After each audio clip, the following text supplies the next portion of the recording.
Alhamdulillah, assalamu alaikum. I'm Mshaal Alraddadi. I'm the clinical app specialist from the car company. And my topic today will be image interpretation regarding Ivus.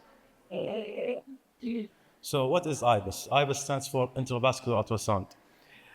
We take a cross-sectional view from inside the vessel so we can visualize what is the composition of the lesion and where is it located at, and how to treat it and how to tackle that specific lesion. So regarding Ivus, we used, or ultrasound in general, we use the gray scale. So from white to black, it reflects the white is the calcific segments of the vessel. And for black, it's the hypogenic or hypoechoic soft tissue or fats.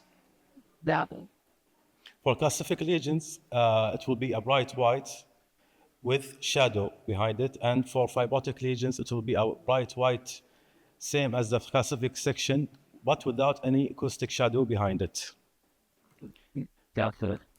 Here are the 4 different types of plaques that you might encounter.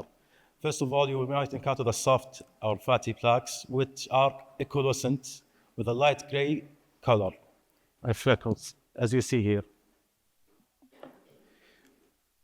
And after that is the fibrotic or fibrous lesions, which is a bit more bright white colored than the gray soft tissues, but it will not leave any shadow behind it, unlike the calcific segments shown here, which leaves a clear acoustic shadow behind it. Lastly, and we might encounter mixed plaque, which is a mix of the 3 different kinds of plaques.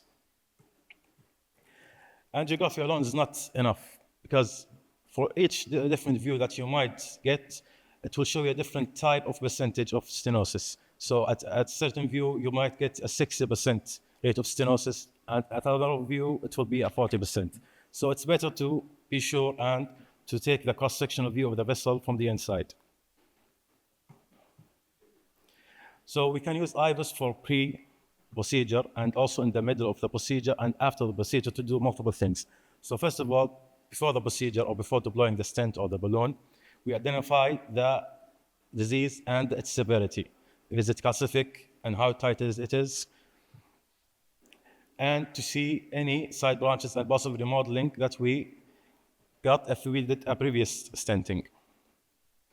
And in case of any ambiguous angiogram, it will get us the angulation and eccentricity of the lesion, which might be not shown at X-ray. And also it will detect acute complications regarding like the plaque rupture or edge dissections and thrombosis. So regarding a thrombus, it's not well shown in the Ivus since the thrombus will absorb the ultrawave sounds and it will penetrate it. So it will be shown just as the adjacent tissue around it, only a bit more light colored.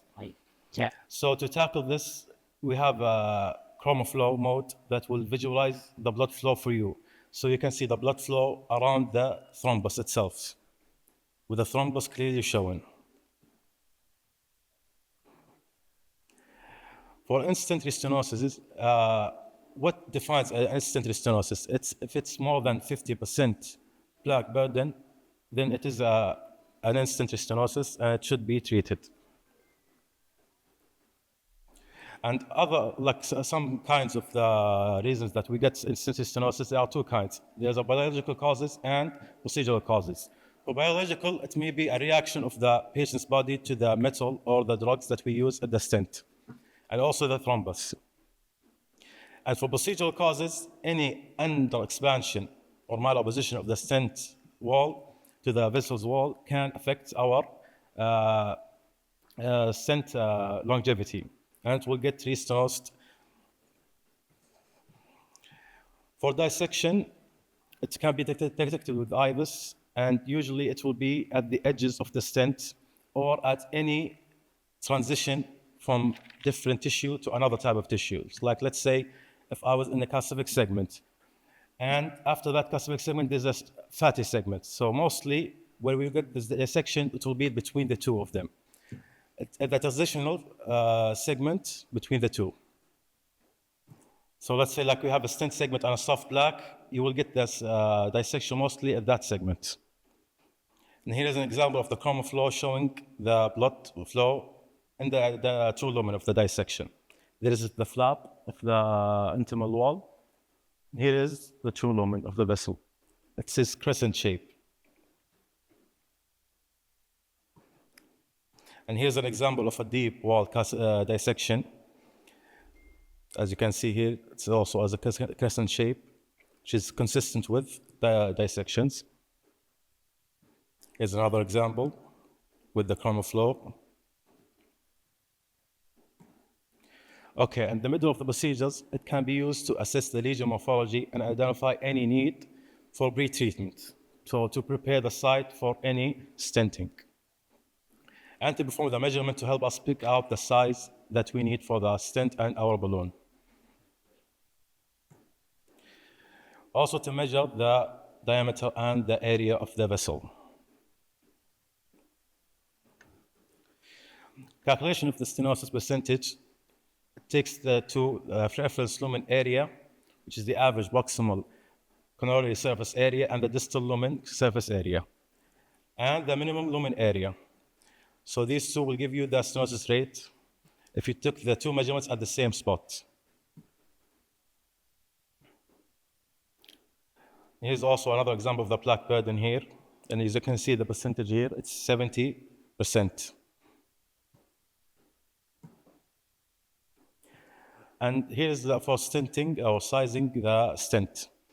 We will take the diameter for the media to media, then we'll take the intima. And usually we downsize the stent size to avoid any perforation or dissections at the vessel. Here's the post-procedures use of Ivus. We can check our position of the stent. Is it well opposed, or does it need any more post-dilation? And any geographical misses and major edge dissections. And also, if you use the chroma flow, you can see the blood flow behind the stent struts, and that can help you to know if your stent is well opposed or does it need more post-dilation.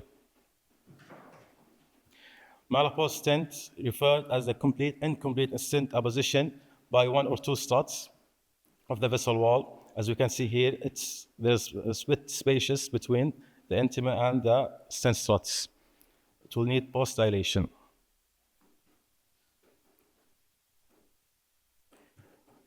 Here is also another visualization of it. Here is the visualization of the thrombus. We are using chroma flow. You will see the blood around the thrombus itself, with the thrombus clearly shown with the highlights. It can be really helpful as it's hard to visualize, especially for the untrained eye. Well-opposed stent. As we can see here, this is a good example of a well-opposed stent. It's stuck to the vessel wall with no space to the media. So we have achieved maximum dilation here, and we are well-opposed.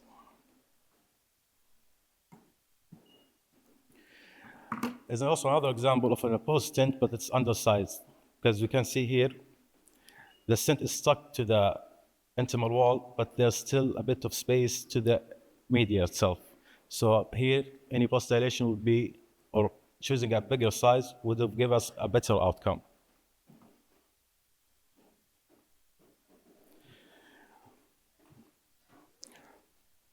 Also, using Ivus for treating undersizing stents to know exactly which part of the stent to dilate. Is it proximal or distal or the middle of the stent? Sometimes the waist will not show at the X-ray, so it's better to use an imaging module to visualize it yourself. Here are other examples. For the chroma flow, this is the stent. It's not well opposed, as you can see. But there's still a lot of plaque here. Here's another example with the stent malopposed here. As we can see, the blood flow is behind the struts at this area at 1 o'clock. There are some artifacts that you might encounter using Ivus. One of those are called the near view artifact, which gets affected by the ring down that you do.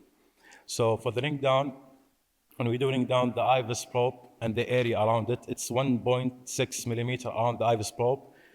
Anything around that area will be picked up and it will carry on throughout your whole recording. So if we took a recording, we need to do the ring down in a healthy area with no lesions whatsoever to get a clear image. Otherwise, it will be shown through the whole run, as you see here.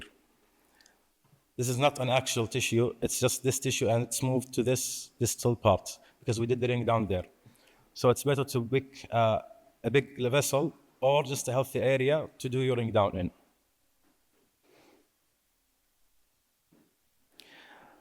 Another artifact that you might encounter, it's called reverberation, which is the reflection of the ultrasound waves between the calcific layers of the vessel, and it will show you as multiple rings, white rings. So this is like the first reverberation, the second one, the third one, and so on. As they go, they will lessen.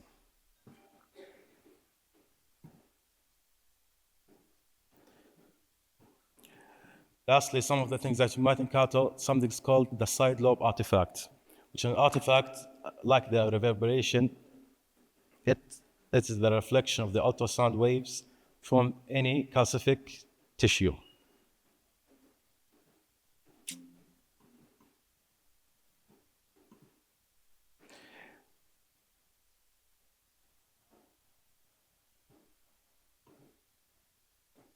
As you can see here,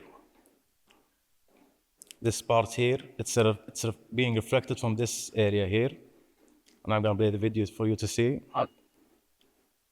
It's highlighted in the color yellow on the down left. That's not a tissue, it's just an artifact and a reflection from the calcium. That is all. Thank you, and I'm really thankful for you for having me for this stage.